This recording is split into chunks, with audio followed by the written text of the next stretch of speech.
يا خرابي بجد على الطاجن الجامد الجميل اللي انتوا شايفينه ده، وطبق السلطة وشوية الرز. يا سلام على الحلاوة.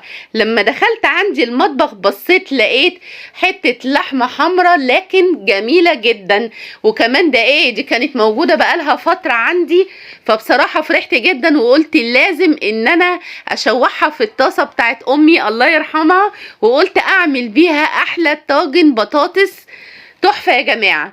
تابعوني لاخر الفيديو، ما تنسوش عمل لايك وشير للفيديو يا جماعة عشان انتوا دايما بتشجعوني، وطبعا انا ببقى سعيدة جدا كمان من كل اللي بيتابعني ومن كل كلامكم الحلو اللي بتكتبوهولي.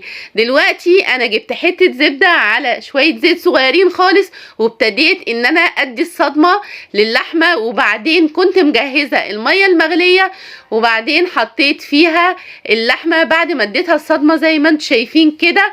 وطبعا هنجيب التوابل الحلوة بتاعتنا مع بصلة مكعبات ورميتها في المية، وطبعا ما تنسيش اي توابل حلوة عندك تحطيها، ورق لوري، حبهان، اي حاجة ممكن تحطيها في شوربتك الجميلة. وطبعا من ناحية تانية بالزيت وحتة الزبدة اللي عندك مطرح لما شوحت حتة اللحمة الكنز اللي انا لقيتها عندي في الفريزر، جبت بصلة وقطعتها شرايح بالشكل ده وشوحتها. وطبعا البطاطس قطعتها شرايح، طبعا ما تكونش لا تخينه قوي ولا رفيعه خالص، سمك متوسط كده، وحطيت عليها رشه فلفل اسود ورشه كمون، وقلبي قلبي قلبي كويس جدا فيها، شوحيها في الطاسه اللي عندك. طبعا كنت زي ما انتم شايفين كده جهزت الطاجن وحطيت فيه البطاطس مع البصل مع طبعا فصين توم، اوعي تنسي فصين التوم صغيرين خالص هيدوها طعم وهيودوها في حتة تانية خالص. وبكون مجهزة شوية صلصة، وطبعا ما تنسيش عشان خاطر يبقى طعمه واو بجد قطعت شرايح فلفل حار، وده طبعا اختياري زي ما انا معوداكم. كنت مجهزة شوية صلصة علشان خاطر احطها على البطاطس. وعلى فكرة لو عايزة تعمليها بيضة برضو مفيش مشكلة، يعني انتي وذوقك، حابة ان انتي تعمليها بالصلصة عادي، حابة ان انتي تعمليها بطاطس بيضة هتبقى تحفة.